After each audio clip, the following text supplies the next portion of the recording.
story. So this is actually a kind of a follow-up story on Gunna. Mama named him Sergio Giovanni Kitchens. Okay, we know that Gunna was in jail, that he was arrested around the time that Young Thug was also arrested. Mama named him Jeffrey Williams. They both were arrested on RICO charges, racketeering and whatever. I used to know what it stood for, but anyway.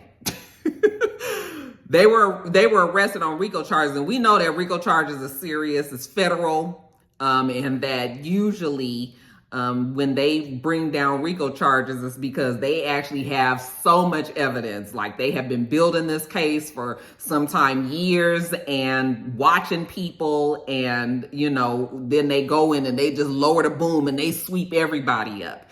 Okay, so the label that Gunna is on is Young Thug's label. Okay, YSL, I believe it is, which is Young Slime Life, I believe.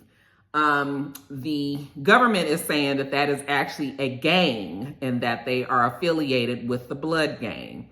All right. And they are saying that Young Thug was a part of, like, he was one of the top people in the YSL, and that he was involved in ordering murders and hits and robberies and drugs and all of this shit. Okay. And since Gunna was on the label, he also got arrested and said that he was a part of the whole racketeering charges as well. But he had always said that he wasn't involved in any of that and that he was just on the label. That was Young Thug's. That was also the name, that was the name of Young Thug's label.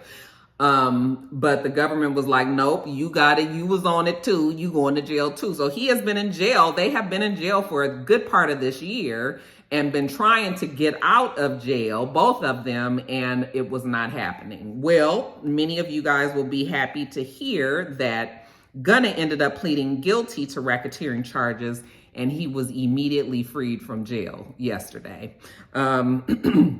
He was actually seen walking. I saw in the news when he actually came out of the jail and was met by shit. I thought it was Kim Kardashian at first. I mean, she was complete with the big booty and everything. But some girl walks up to him and grabs his hand and walks with him to his car. They were trying to ask him questions, and she was like, he's not answering any questions right now, guys. But it wasn't Kim Kardashian, but whoever this woman was. I said, that ain't Chloe. Yeah, he's a free man. And of course, everybody is thinking like, so you plead guilty to racketeering and then they let you out of jail. So of course, folks immediately start thinking that he snitched or that he's working with the feds, and that, he finally caved and talked, and that's the reason why he's out. Well, he put out a statement because he was like, motherfucker ain't fixing to get shot out here on these Atlanta streets. Let me let y'all know. So his official press statement reads as follows. When I became affiliated with YSL in 2016, I did not consider it a gang, more like a group of people from Metro Atlanta who had common interests and artistic inspirations. My focus of YSL was entertainment, rap artists who wrote and performed music that exaggerated and glorified urban life in the Black community. While I have agreed to always be truthful, I want to make it perfectly clear that I have not made any statements, have not been interviewed, have not cooperated, have not agreed to testify or be a witness for or against any party in the case, and have absolutely no intention of being involved in the trial process in any way. I have chosen to end my own RICO case with an Alford plea and end my personal ordeal by publicly acknowledging my association with YSL. An Alford plea in my case is the entry of a guilty plea to the one charge against me, which is in my best interest, while at the same time maintaining my innocence toward the same charge. I love and cherish my association with YSL Music and always will. I look at this as an opportunity to give back to my community and educate young men and women that gangs and violence only lead to destruction. Okay? So he said that he just basically told them, okay, I'm going to plead guilty to this racketeering because I was on the label, so I was associated with YSL, but I was not involved in any of that other shit that they were supposedly doing over there. So please let me get the fuck out of here. and that he is not cooperating. Okay, now that's the official press statement that he's put out there. Apparently he can still plead the fifth. You know, we just talked about that, if it's going to incriminate him or whatever. But so that's what they're saying the situation is over there. Now, meanwhile, Young Thug, honey, they is throwing the book at your boy. All right, because we already know he's got all these charges from the RICO charge, but now they've lumped on top of that some misdemeanor charges from some speed racing. So apparently he was on the 85 highway out here back in March or May or something like that, and he was clocked at going 120 miles an hour. They pulled him over, and apparently they were just giving him a seatbelt violation. That's what the lawyer said. The lawyer was like, just a couple of weeks ago, this was supposed to be a misdemeanor seatbelt violation and that it was going to be gone away. But now all of a sudden the federal government is involved, and now they're saying that he's got these misdemeanor charges lumped on top, even though that's not halfway as serious as the RICO charges. But I feel like the DA is just putting whatever she can just to make sure that, you know, it's looking like they really don't want to ever let Young Thug out of jail. The lawyer is convinced that the government is doing Young Thug dirty, and that they just are trying to say whatever they can to build this case, but that, you know, they're maintaining that he's innocent and that he hasn't done anything. And, you know, now we saw people are starting to speak out for Young Thug. We just saw Meek Mill saying how Young Thug helped one of the juveniles that they were working with, I guess, in his foundation or whatever, who was going through a hard time, and Young Thug sat on the phone with him on FaceTime and sat with him the whole night and, you know, helped the little boy or whatever. And, you know, so people are starting to try to talk and speak out about Young Thug. But I don't know, that DA seems to have her sights on YSL and really making sure that Young Thug is paying for whatever that group or the label or the gang or whatever has done. So yeah, but y'all will be happy to know that your boy Gunna is out. Okay, and I'm assuming we should be getting some music from him soon, and I guess he'll just go on with his life. But we'll see what happens with Young Thug. It ain't looking too good for him though, y'all.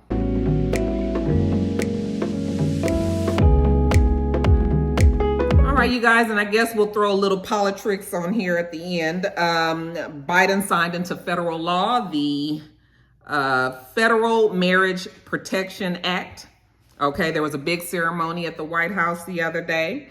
And this will now protect marriages, whether it's same-sex, interracial couples, man and wife. It's anybody who is in love with each other can get married and be recognized by the federal government. This is overturning the 1996 Defense of Marriage Act, which prohibited the federal government from acknowledging a marriage that wasn't between a man and a woman. Okay, back in 2015, I believe, that's how long it's been that same-sex marriages were legal. And we thought that that was going to be enough. However, when they overturned Roe versus Wade, people started to get worried that they would, you know, the Supreme Court would actually come after same-sex marriages and interracial marriages. And so this way, Biden signs this into law and it is protected. This is what it is, okay? And so people who want to get married, no matter what the circumstances are, can do that. And so I think that's a good thing, because folks want to get married, and if they ain't hurt nobody, then let these people get married. It should not matter, okay? What is it hurting you? But, you know, we've got people that have their opinions, and I mean, I respect that, but for myself, when I speak, I believe that people should marry who they want to marry. And so now we have it. So big ups to the Biden administration for that.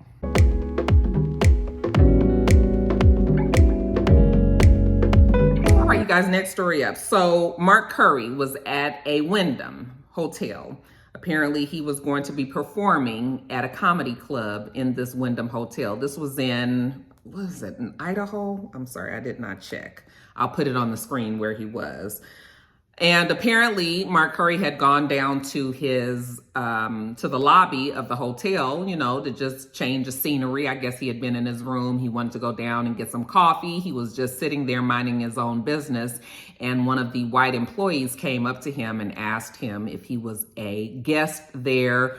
Was he actually staying there? Like, what was he doing? Now, you guys know, like I know, people can't just come up to you. First of all, why would I just be sitting in some random hotel if I wasn't there? Okay? And even if I was just there, you have no right to come up to me and ask me that. Are you going to ask every fucking body else that's sitting down here if they are guests there or if they are staying in the hotel? Like, what, you know? So when this person comes up to him, asking for him to show proof, you know, of his key, well, of course, MarkCurry refused to do that. Now, he did all of this on live. He ended up getting on live and recording the guy. Obviously, the guy did not know who he was speaking to, but that shouldn't even matter. Because you should be able, you spend your fucking money to go stay somewhere, then you shouldn't be harassed by anybody on the staff. But of course, they didn't know that MarkCurry had this huge following and that, you know, he was going to be able to put this information out there and it'd be a bad look on the Wyndham Hotel. So anyway, there was even a black guy that was there. I was like, how does this black guy not know who MarkCurry is? How do you not know who this person is, you know? So I was already immediately disappointed in the said black guy that was there. But anyway, MarkCurry made enough of an issue about it. You know, not only did he put it on his live, but he also went up to his room and continued the live and got the number of the corporate offices and told that, you know, his following to everybody to call this number. And you best believe, honey, listen, folks on social media, all they need is a task. Baby, all they need is something to do. I've had people even reach out to little old me like, Roxanne, I got time today. I'm on my lunch break and I see somebody fucking with you. I'm sorry. I'm sorry. I see somebody fucking with you. You want me to do something about it? So, you know, people be ready. Okay. And in this case, the people were calling the Wyndham Hotels, and the Wyndham Hotel did speak out and apologize and say they were going to make it right and everything. But the bigger issue is, why is it that in this day and age, a black person sitting in a hotel lobby raises these type of concerns and questions? It was clear that he was not bothering anybody. He wasn't making a nuisance of himself. There was nothing going on other than the fact that he was black sitting in that hotel lobby. And that is a problem. That guy, if he hasn't been fired, needs to be fired. Okay, because damn it, you making shit hard for even the Wyndham Hotel. I'm sure they probably was like, who the fuck was this? Why was he up there even asking this man anyway? Okay, but you guys know that we have our Karens and our Kens out there who always have to try to, you know, be the one to go and approach somebody and do. So anyway, yeah, that video pissed me off. And whoever got in trouble for it should have. And MarkCurry should not have, you know, they said that they refunded his money and that he's able to stay at the Wyndham Hotel. I would never step foot in another Wyndham Hotel ever again, okay? Because if this is how you treat your black guest, and I'm gonna be black for the rest of my fucking life, if this is the way that you treat your black guests, then you will never get another penny out of me, okay? Even though they're saying that they would have comped his room and all of that. But no, I'm not even gonna ever be there again. And not only that, but I'm gonna make sure everybody else knows how you treat your black patrons, okay? So yeah, that shit was very upsetting. I looked at that and I was just like, I can't believe, and the man never thought to himself like, okay, I'm tripping. You know, as much as MarkCurry had that camera on him, that man never ever thought to be like, okay, maybe I'm doing a little too much. Like, he just kept on, he dug his heels in, okay? And then the lady at the front desk wrote him off. You know, I'm busy right now. I'll help you, sir, when I can. Like, all of that was going on. I was just like, it is a damn shame that we as black people have to go through shit like this just to be able to stay in a fucking hotel somewhere. Okay, this ain't even no fucking 5-star hotel. This is the damn Wyndham. It was a mess, y'all. That shit was upsetting, though. Did you guys see the video? The Wyndham Hotel need to be fucking ashamed of themselves.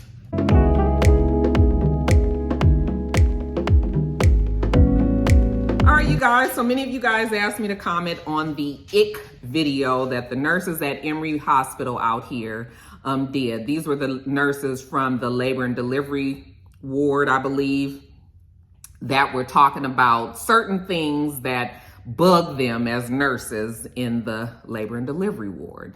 So they're talking about, how people, certain things that just get on their nerves. People want to come in and want to take a shower and eat before they're about to have a baby, or people asking for another blanket because they're cold, or people, asking dumb questions like, how much does the baby weigh? And the baby just came out and we haven't put the baby on the scale, or people, those kind of things.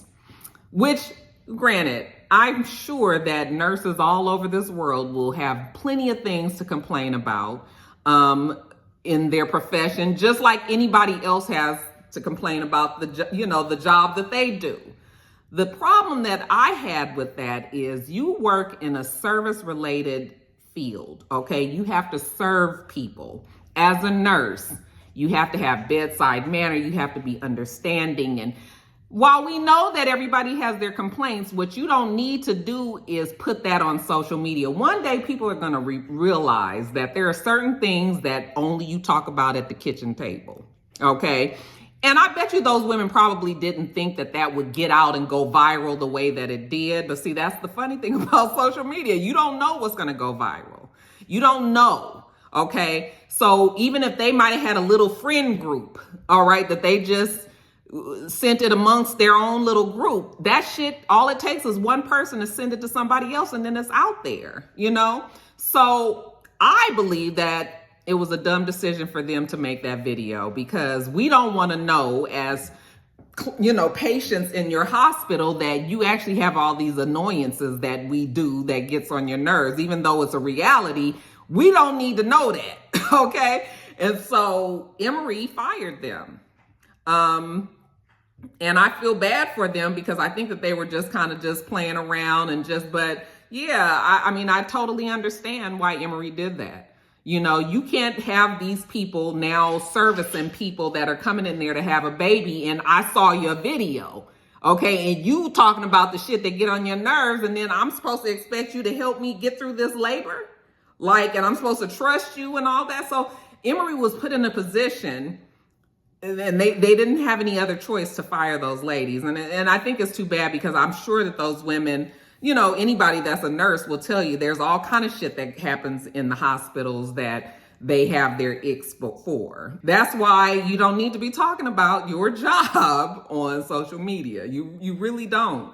If it's going to come back and bite you on the ass like this, certain things is just not for social media. It's just something that those ladies needed to laugh about, at the nurse's station, and not allowed to get out like this, because now they fired, and I'm sure that, they have their license. They didn't get their license taken away, so they'll be able to get another job. Nurses are needed everywhere, but yeah, it's just wasn't a smart thing. And when Emory fired them, I wasn't surprised, because nobody wants to know that that's what their nurse thinks about them.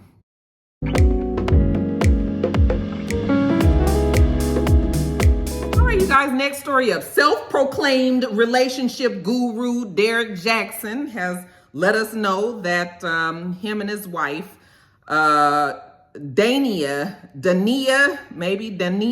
Jackson, have decided to call it quits. You guys, after 4 years of matrimony, they are now not together any longer. And he put this news out after he was spotted at Art Basel weekend in Miami. Was that last weekend or a couple of weekends ago? He was spotted out there with another woman.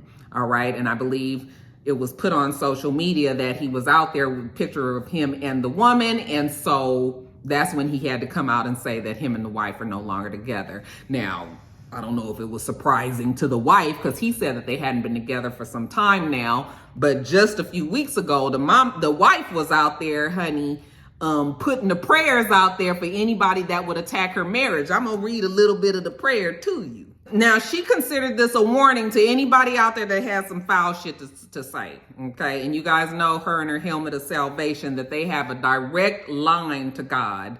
And so This was the threat that was made. She said, for all you keyboard warriors out there who've been talking down about her marriage, listen here.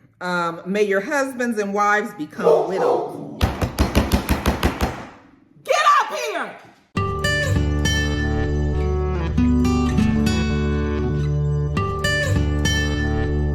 May your husband and wives become widows. Let your children become fatherless. Let your seeds become vagabonds on the earth. Let the words of your mouth and the words of your hands be returned back to you. Let it go down your throat and choke you slowly until your days become few on earth. The word of God says, touch not my anointed and do my prophets no harm.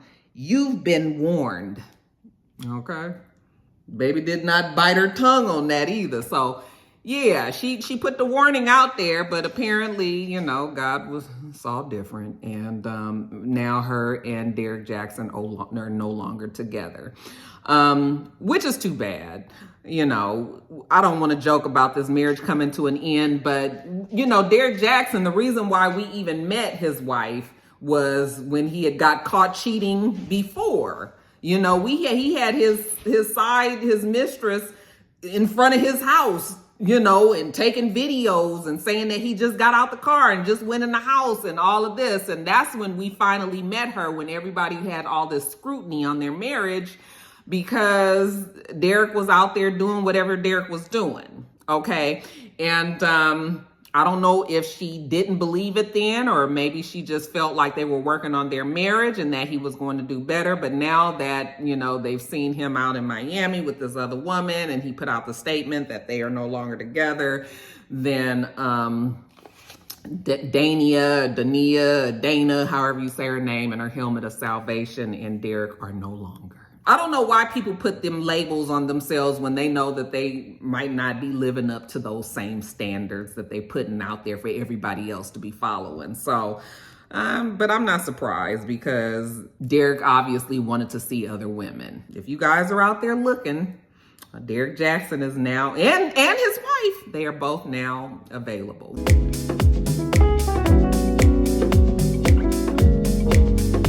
All right, you guys, another follow-up story is on the guy that was accused of killing Takeoff. Remember, I told you guys last week that he had asked the court for $5,000 to hire a private investigator. I was very surprised to hear that the court actually gave him that request. They gave him the $5,000 to hire a private investigator. And now he is asking for them to reduce his $2 million bail to $100,000, all right?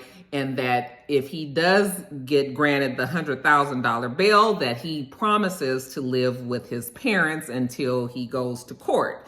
I don't know if they are going to do that, considering he was looking like he was about to get on the first thing smoking to Mexico when they actually arrested him. He had money, he had bought tickets to fly to Mexico, and it looked like he was going to try to get lost down there. So considering the fact that he was a flight risk back then, I don't know how smart it would be for them to let him go.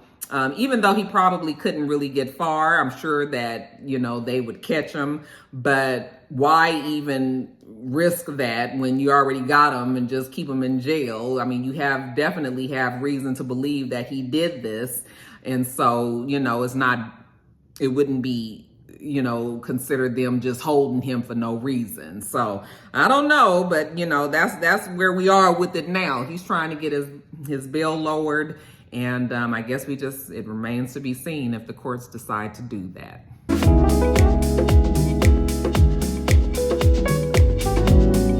All right, you guys, next story up. So Mr. the other day was on his phone and he was like, I'm trying to find R. Kelly's new album. Did you hear that he had a new album out? And I was like, how R. Kelly putting an album out and his ass in jail? Okay, he was like, well, supposedly there's an album out and, but it looks like they have removed it, so it's hard for him to find. And I was just like, I didn't know anything about it. But yes, apparently there was an album that leaked called I Admit It, and it was supposed to be R. Kelly's new album.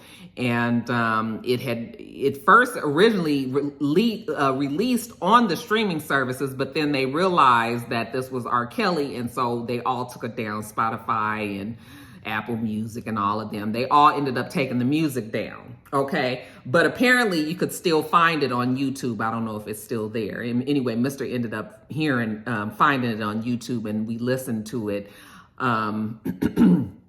Yeah, classic R. Kelly and all. I mean, definitely was his voice. It was definitely him. But I just couldn't understand why he would put out an album called I Admit It, you know? And so come to find out, he did not put the album out. Okay, they have a recording of him on the phone from the jail saying that somebody actually broke into his studio and took his masters and released. He had a bunch of different songs, of course, that weren't released yet, or maybe he had no intentions of ever releasing, but they got the masters and they ended up making this album up. He was like, why would I put out an album called I Admit It when I'm in the middle of trying to appeal this decision that's going on? I would be a fool to put out an album saying I admit it. Okay, that he did not do that. He doesn't know who exactly it was, but yeah, that was not from his own doing. And so, yeah, somebody got a hold of his shit. It's one thing to worry about who put this album out, but I know the bigger worry that R. Kelly should have, even as somebody that's going to be in jail for a long ass time, is the fact that somebody got a hold of his masters. Now, I don't know how you even are able to get a hold of people's masters like this. I mean, is it just something as simple as stealing their hard drive or wherever the music is? I don't really know how that works, but R. Kelly's masters is something that, I mean, that is his legacy. However tarnished it is, that is still his music.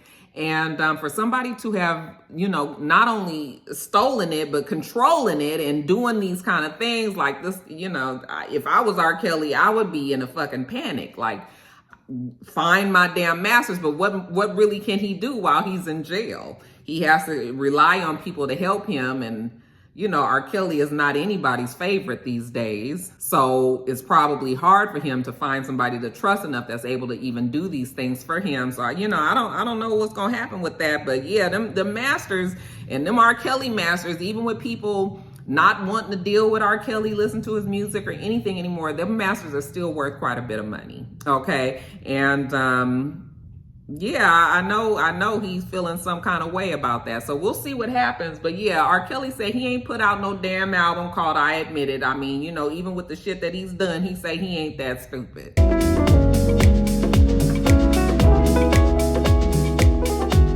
All right, you guys, next story up. So your girl Egypt Sherrod, child, I felt so bad for her the other day. So apparently she was at the gas station. She lives out here in Georgia. I'm not sure what part of Atlanta. I mean, she lives near Atlanta. She might be in the suburbs or whatever. But anyway, she was at a gas station and she happened to witness a guy putting a piece of paper towel on the handle, like in the nook of the handle of the gas spout. Now, you guys, if you are on social media, then you know that one of the big subjects, the big topics out there is human trafficking.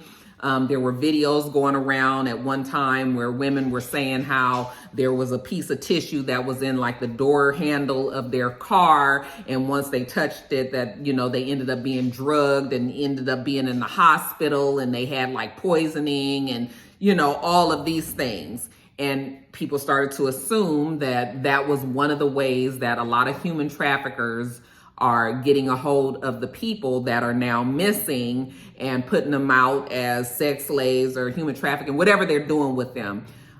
We do know that out here in Atlanta, Hartsfield-Jackson, because it is a hub where so many flights go out to all over the world, that, you know, they have said that Atlanta is like a prime spot for human trafficking, because they can grab a person here and hurry up and get them on a plane and take them out the country and like this. Okay. So there's been all this talk about human trafficking and all that. So when she saw him put that paper towel on there, she got on live and she wanted to warn everybody to be careful, that this man, she even actually had him on the video in the background behind her, you know, had just done that. And she was making sure that this girl that was about to pump her gas, a young girl, you know, didn't get caught up with this guy and all of this. Now, apparently she had called the police, but you guys know how social media is. They just assume shit, you know, like, why the fuck you on video and you not calling the police? Or why you trying to make yourself look like something and you trying to do this and that. And I was just like, the lady is just trying to tell y'all to be careful.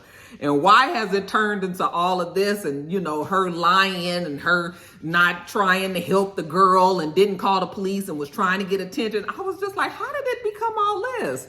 The girl is just trying to let you guys know that she witnessed this man do it. You know, she called the police. What else did you guys want her to do? She ain't gonna confront the man because the man could be crazy. Fuck, he could try to kill her. So, you know, but she still felt that she needed to make this video and warn people of how dangerous it is and how you need to pay attention, you know, especially as young women that are out there having to get gas or be out there, you know, it's a lot of shit going on. Just the other day, we saw Nene said that somebody had an air tag on her car and she discovered it. Okay, how scary is that to know that somebody is watching you like that and following you home, or, you know, putting a tag on your car so that they can follow you and all that? I mean, it could have just been like a overzealous fan who just wanted to know where she lived and followed her or something like that. Or it could really be a crazy person. Okay, so, you know, Egypt thought she was doing y'all a solid and everybody was mad at her. The next thing I know, she is up here posting fact checkers and they saying that she lied about this and this person. I was just like, really? I mean, really, you guys are really giving her this hard of a time when she was really just trying to help you guys. People started to challenge in the comments saying how, you know, people not just gonna waste their fentanyl just putting it on a napkin and hope that somebody touches it. I mean, the napkin could get blown away. And then they have wasted all of this because you have to use quite a bit of the fentanyl or whatever poison that you would have to use. You would have to have it drenched, and then the person would have to really hold it in their hand at some time. You know, some people say for it to really affect you. I don't know if that is true or not. I don't know how these drugs and poisons work and all of this. I don't know if it's just a simple touch or if it's just something you really got to have in your system or what. But I mean, it wasn't bad that Egypt was trying to help people, you know, but folks just want to be mad and folks just want to have something to argue about it. Somebody always wants to challenge you or something, you know. And so now I see that she keeps on posting all these videos and I'm just like, girl, just leave it alone. Just leave it alone. You're not going to never be able to, you know, make everybody happy. I understand how she feels though, because nobody wants to be misunderstood. I don't like to be misunderstood. It has happened even today on Twitter, you guys, but I don't like people to think something different of me than I know is not true. So that makes you want to be able to defend yourself, or not even defend yourself, but clarify and explain to people. But sometimes you can explain it and then they still find a problem with the explanation. Then you be trying to tell them, no, that's not what it is. And then it's something else. And then other people get involved and it just turns into a big old thing. Honey, Egypt needs to just leave it alone. Okay. You did what you tried to do. You were trying to help people. If people either receive it or they don't, okay? But social media is that really crazy place where, you know, you got to be careful because people are always going to have their opinions and they always going to have to say it to you. And, you know, you either can indulge them or you can just ignore it. So Egypt, girl, my advice to you is to just, you tried to help. That's it. Let people believe what they want.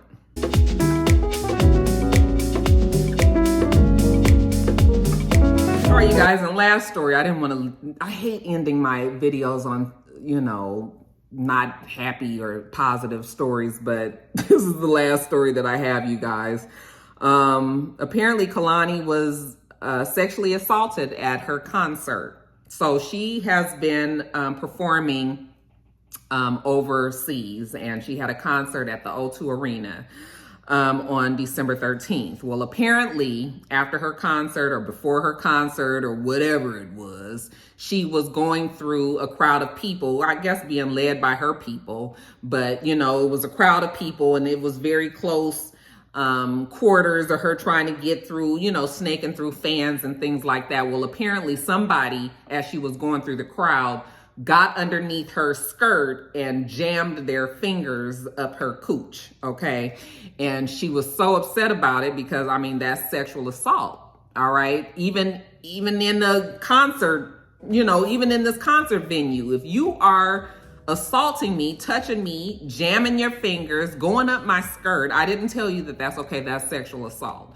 I'm not sure if she knows who it was or wasn't, but she just posted on her social media how upset she was that, you know, somebody had done that to her, and that was not okay. Even if you see her, even if she is considered a sexual person, and you guys see her dancing on, you know, other people, or her having fun with her friends, or, you know, whatever. If she did not tell you specifically, please put your hands up my skirt and jam your fingers up my cooch, then you are not to do that, okay? And so now you have sexually assaulted her. I'm not sure if she is going to try to find out who that person was, if she doesn't know, or if she does know who it is, if she's going to press charges.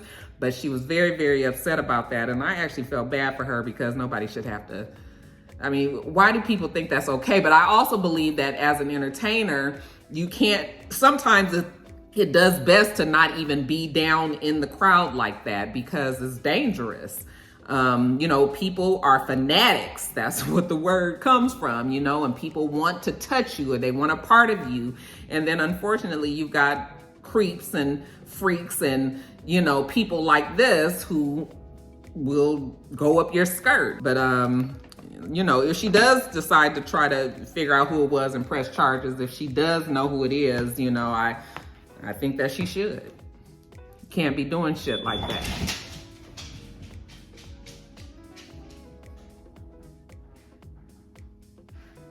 Anyway, I'm done, because I've been doing this all day today.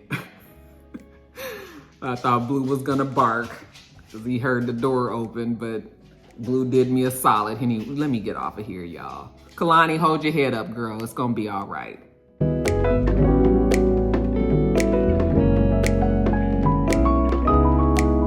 All right, you guys, let me get off of here. It's been a long ass day. We do this every single week, so make sure that you rate, comment, and subscribe, and make sure you come back.